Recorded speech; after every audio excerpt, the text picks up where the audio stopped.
Hola a todos. En esta charla vamos a hablar acerca de terapias complementarias y alternativas en esclerosis múltiple. Mi nombre es Cecilia Pita, yo soy médica neuróloga, parte del equipo del Centro Universitario de Esclerosis Múltiple del Hospital Ramos Mejía, en donde me desempeño también como docente auxiliar de la Cátedra de Neurología del Centro Universitario y soy también miembro del Grupo de Trabajo de Enfermedades Desmielinizantes de la Sociedad Neurológica Argentina.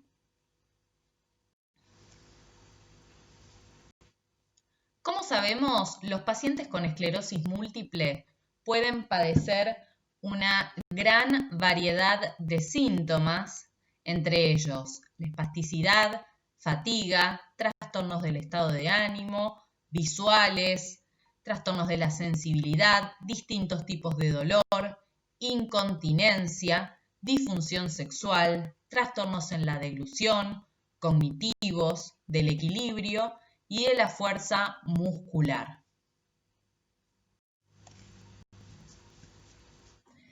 Estos síntomas van a tener consecuencias sociales, psicológicas y o laborales que van a terminar impactando en forma negativa en su calidad de vida. Es fundamental el abordaje multidisciplinario de los pacientes que presentan esta gran variedad de síntomas.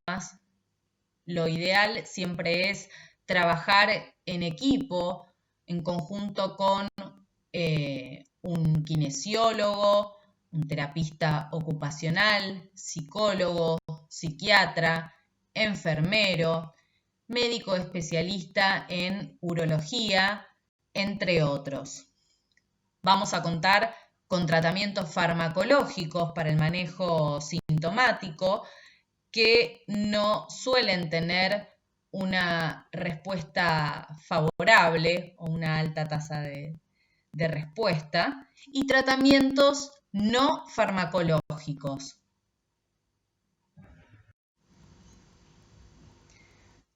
Las terapias alternativas y complementarias están definidas por el NIH como un grupo de diversas prácticas y productos que actualmente no se consideran parte de la medicina convencional.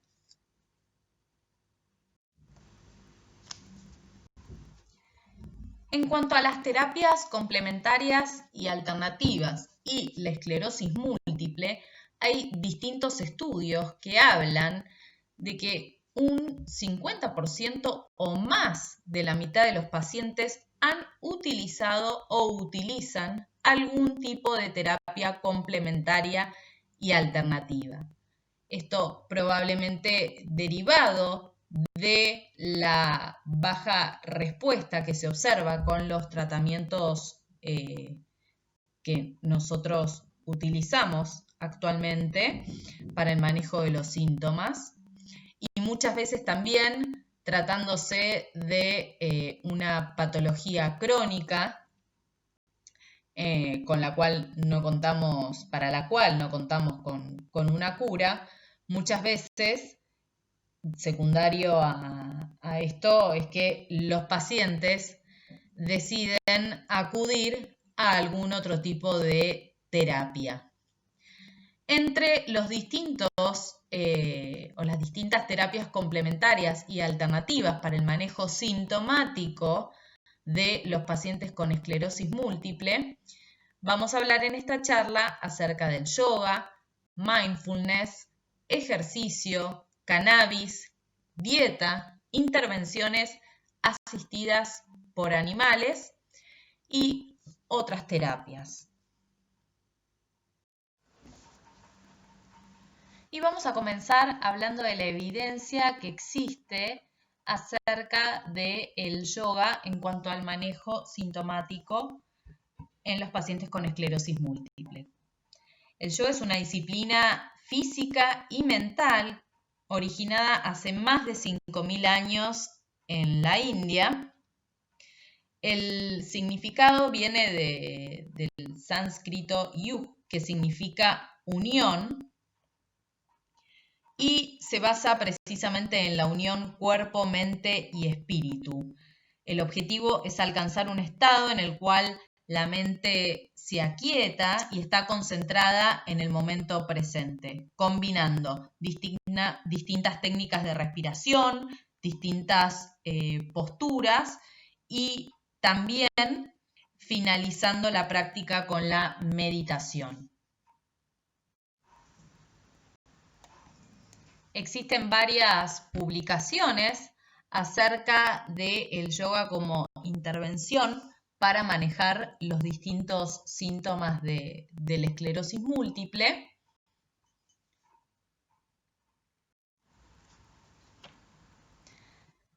Más allá de que hay varias publicaciones, la realidad es que hay escasa evidencia científica respecto al yoga como intervención para el manejo sintomático de la esclerosis múltiple. Esto se debe a que en estos trabajos muchos autores no definen el tipo de yoga utilizado como intervención, a una escasa muestra, varios grupos no incluyen, varios estudios no incluyen un grupo control, en algunos estudios se incluyen además otras terapias.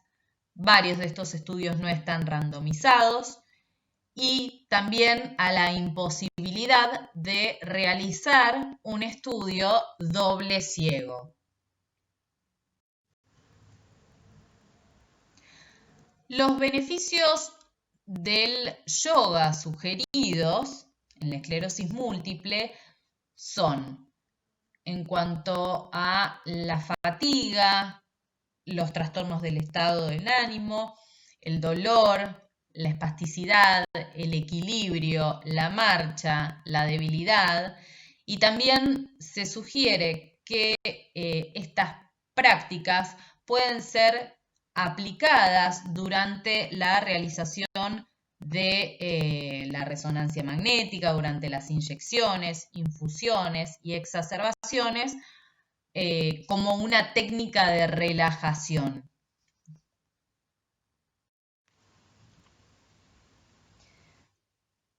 Este estudio es una revisión sistemática y metaanálisis acerca de los efectos del yoga en la esclerosis múltiple. Se evaluó la eficacia y seguridad del yoga en los pacientes con esclerosis múltiple a partir de la revisión sistemática y el metaanálisis de estudios randomizados y controlados, que en total fueron 7 y que incluían a 670 pacientes en total. Se seleccionaron aquellos estudios que hacían referencia a los efectos del yoga en cuanto a calidad de vida, fatiga, movilidad, ánimo, desempeño cognitivo y la seguridad de la práctica.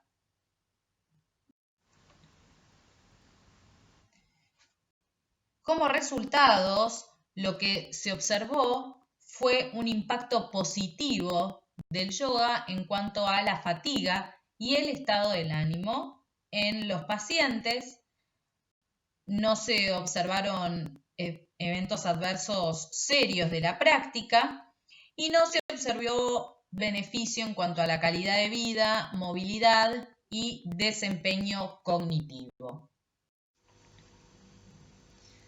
Algunas consideraciones respecto al yoga: tener en cuenta que es una práctica flexible, por lo cual se puede modificar y adaptar según la fuerza que tenga el paciente, la flexibilidad, movilidad, peso, habilidad, nivel de energía, etc.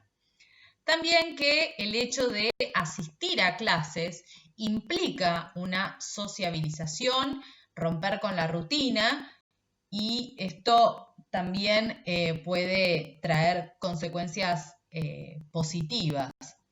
Conocer el background del paciente, es decir, respetar las creencias y preferencias, por supuesto, a la hora de recomendar la práctica, tener en cuenta que como toda terapia puede haber pacientes respondedores y pacientes no respondedores, y también tener en cuenta que como toda actividad física puede elevar la temperatura corporal y esto puede llevar a el empeoramiento de algunos síntomas durante la práctica. Algunas recomendaciones para los pacientes son que ellos informen el diagnóstico de esclerosis múltiple y la mayoría de los profesores pueden adaptar las posturas según cada paciente, pero es importante que conozcan este antecedente. Si el profesor no lo escucha, no proporciona una atención individualizada, bueno, tratar de buscar otro lugar, ¿sí? Si se utiliza bastón o andador, puede ser una buena idea probar una clase para personas mayores o para personas que requieran algún tipo de asistencia especial. Muchos estiramientos y posturas de yoga pueden realizarse mientras está sentado y bueno, de nuevo hay que informar al profesor sobre el diagnóstico y las limitaciones físicas antes de participar en la clase. Es recomendable que el lugar dentro de lo posible quede cerca de la casa para poder asegurar una constancia y aclararle al paciente que no se presione a sí mismo para seguir el ritmo del grupo, que durante la clase hay algo que no va bien, que tiene que detenerse y no hacer esa postura o ejercicio. Pasamos a otra de las terapias complementarias y alternativas, que es el mindfulness. El mindfulness, o también llamado atención plena o conciencia plena, es un tipo de meditación que se basa en estar conectado, en vivir el momento presente sin juzgarlo. Hay diferentes técnicas o variantes del mindfulness. Está el programa que se llama Mindfulness Based Stress Reduction, que se basa en 3 técnicas de meditación. Combina lo que es la conciencia en la respiración, en el cuerpo y posturas dinámicas.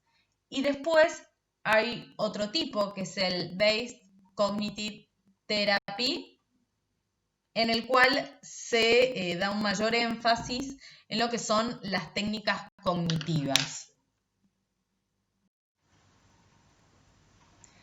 Esta es una revisión sistemática del mindfulness como intervención en la esclerosis múltiple.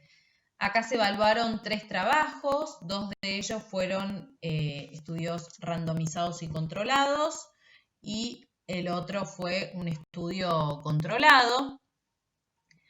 El primero de ellos, de Miles, tenía una N de 16, el de Grossman de 150 y el tercer estudio una N de 17 pacientes. Y evaluaron en términos generales lo que fue la calidad de vida, el estado del ánimo, la fatiga, ¿sí?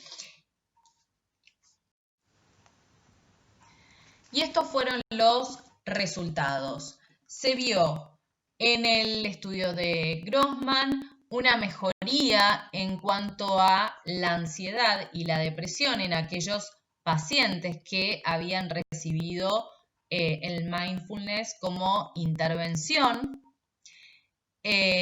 Luego el estudio de Miles también evaluó lo que fue la ansiedad y depresión, viendo una respuesta favorable en cuanto a la depresión, pero no se vieron cambios en cuanto a la ansiedad con la intervención del mindfulness. En cuanto a la fatiga, hubo 2 estudios que mostraron un impacto positivo de la intervención. Y por último, en cuanto a la calidad de vida, el estudio de Grossman fue el que evaluó la calidad de vida y que vio también un resultado positivo posterior a la intervención. En ninguno de estos estudios se reportaron eventos adversos de la práctica. Este otro trabajo habla acerca de los efectos del mindfulness en cuanto al dolor en pacientes con esclerosis múltiple.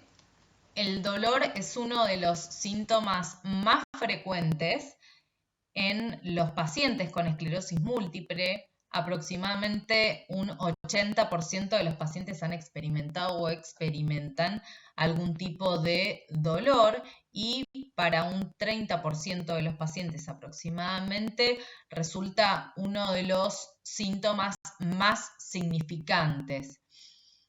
Los pacientes pueden experimentar distintos tipos de dolor, el dolor neuropático, como es el caso de las disestesias, de la neuralgia del trigémino o del fenómeno del Hermite, el dolor musculoesquelético por anormalidades posturales, dolor mixto, es decir, que presenta componentes neuropáticos y nociceptivos e incluye el tipo de dolor que se da en los espasmos tónicos dolorosos o el dolor por espasticidad.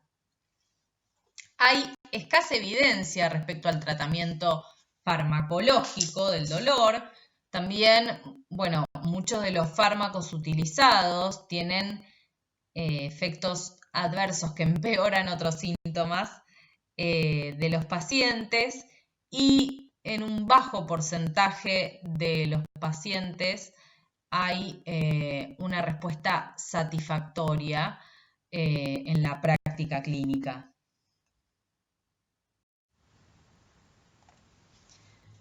Y básicamente en este trabajo lo que se vio es un resultado positivo, un impacto positivo del mindfulness en cuanto a la mejoría del dolor en los pacientes con esclerosis múltiple. Por lo tanto, en pacientes que no están respondiendo adecuadamente al tratamiento farmacológico instaurado, teniendo en cuenta que es una práctica segura, puede tenerse en cuenta como para complementar los tratamientos habituales. Y ya pasamos a otra de las terapias complementarias, que es el ejercicio físico, el entrenamiento físico.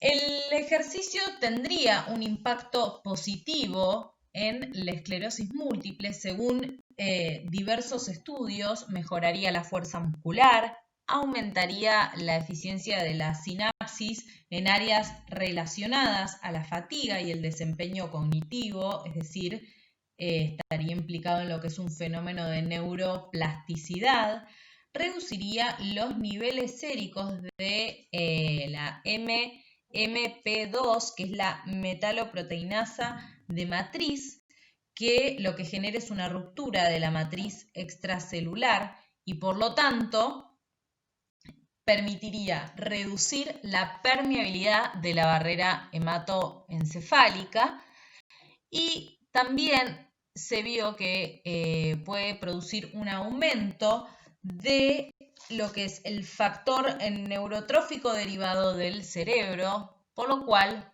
podría mejorar de esta manera la función cognitiva y los síntomas psiquiátricos.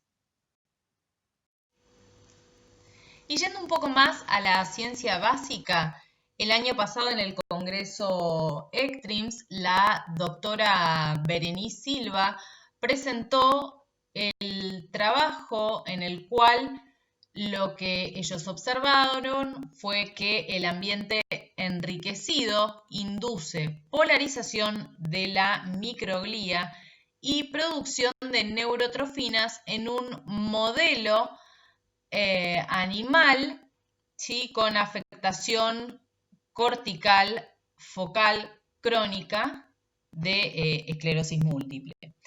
Lo que ellos plantearon fue un nuevo modelo animal de esclerosis múltiple con inflamación cortical a través de la inyección de un adenovirus expresando interleuquina 1B. Lo que generaron fue afectación cortical y meningia, ¿sí?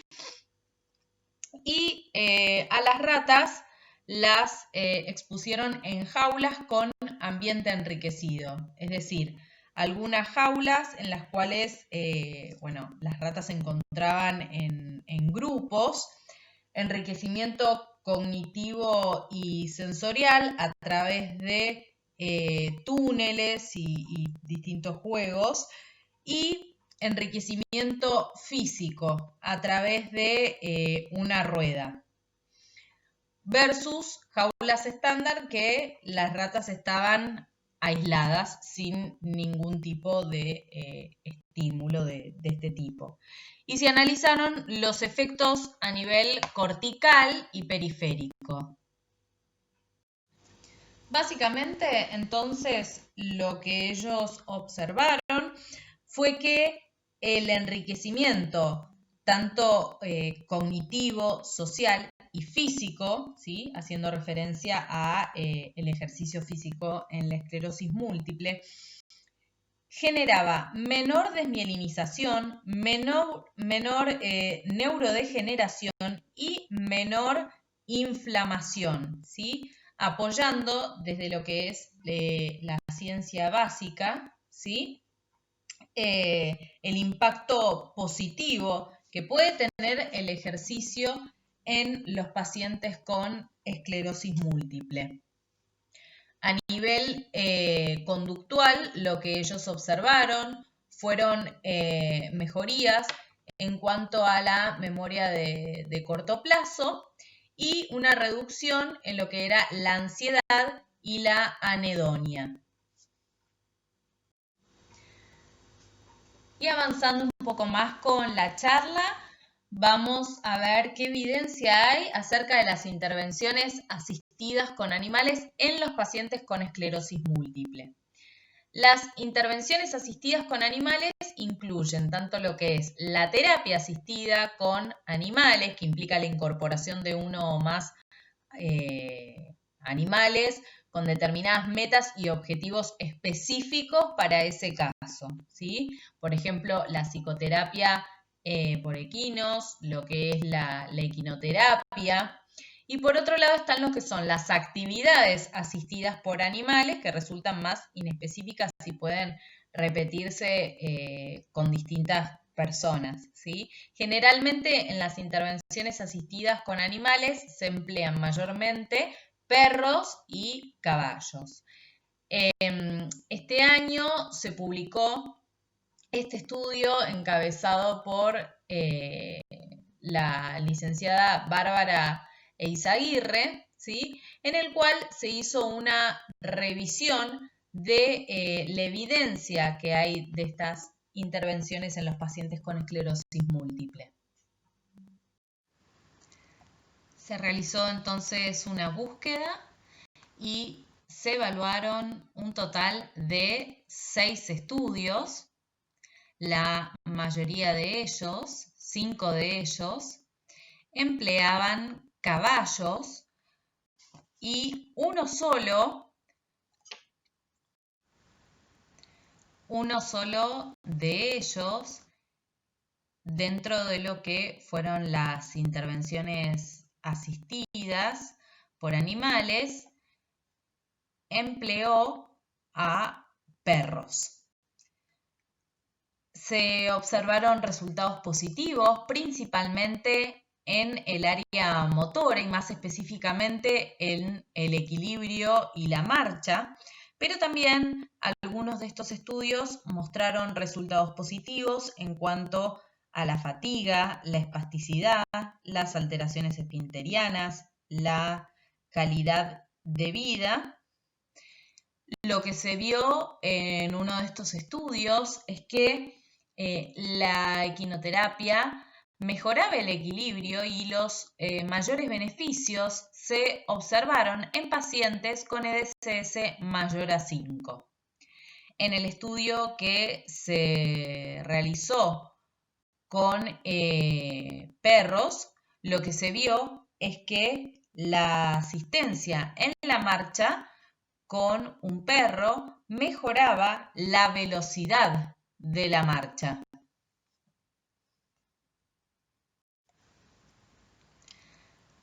La mayoría de los estudios entonces mostraron resultados favorables en cuanto a las intervenciones asistidas por animales en esclerosis múltiple, pero obviamente que la bibliografía es escasa y son necesarios estudios más exhaustivos para aumentar la evidencia con procedimientos estandarizados.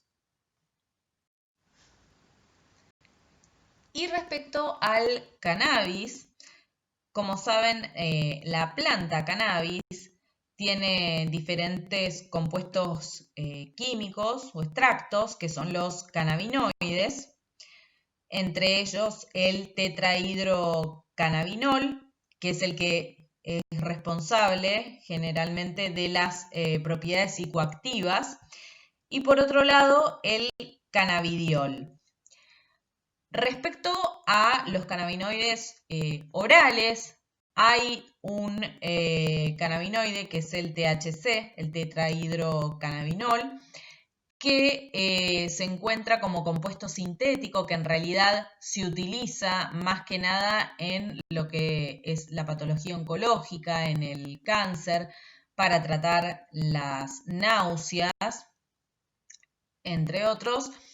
Hay algunos estudios que sugieren efectos positivos en cuanto a la espasticidad y al dolor secundario a la espasticidad. Hay una evidencia moderada respecto a esto, pero es el spray bucal de Nabiximols, que está compuesto por un tetrahidrocannabinol y cannabidiol, que está únicamente aprobado en Canadá y en Europa, es el Sativex, que mostró en algunos pacientes resultados positivos en cuanto a espasticidad, dolor secundario a la espasticidad y urgencia miccional. A diferencia de los cannabinoides orales, que tienen una absorción errática, el spray bucal mejoraría esto, pero sí que es importante remarcar que no existe evidencia respecto a la seguridad y eficacia del cannabis fumado ni del aceite de cannabis. Respecto a la seguridad, es importante tener en cuenta los efectos adversos, que los más frecuentes son las náuseas, vómitos, constipación, mareos, fatiga, somnolencia, y también los pacientes pueden presentar trastornos cognitivos, principalmente déficit de atención, boca seca, alucinaciones, inestabilidad en la marcha, o sea, pueden empeorar la marcha, y efectos en lo que es la esfera psiquiátrica, principalmente depresión y psicosis. Respecto a la dieta, en algunos casos se utiliza como terapia complementaria y alternativa lo que es la dieta rica en ácidos grasos poliinsaturados, la dieta libre de gluten y determinadas vitaminas. Respecto a los ácidos grasos poliinsaturados, los estudios que hay demostraron que no hay ningún beneficio en cuanto a la progresión y un solo estudio demostró una discreta reducción en la tasa anualizada de recaídas asociada al omega 6. Y respecto a las vitaminas, hay algunos estudios que hablan acerca de la biotina y que podría reducir la progresión de la discapacidad.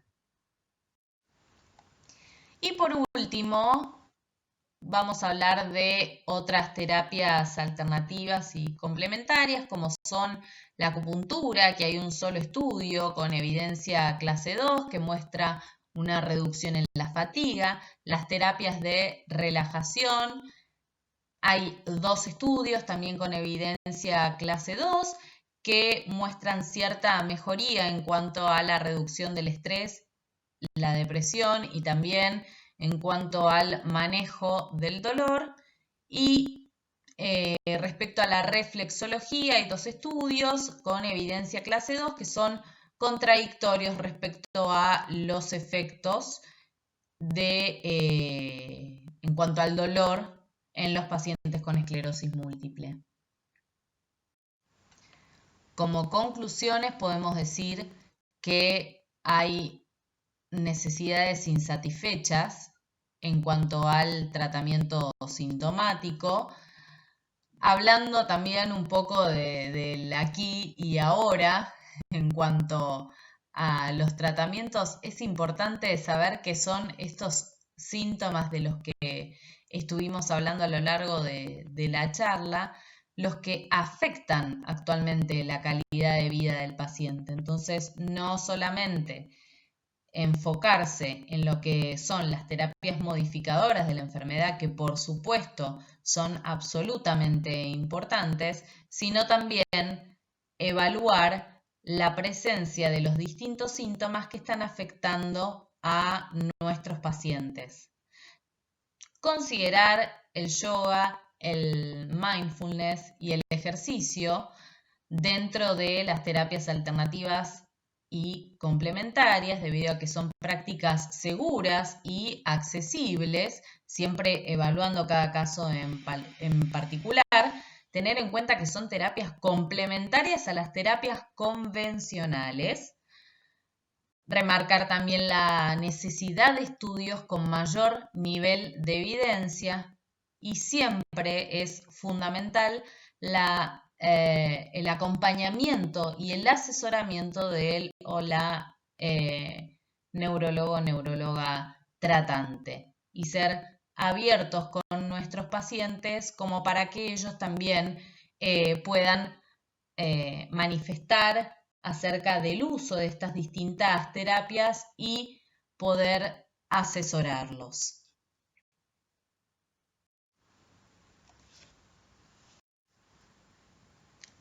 Muchas gracias por su atención.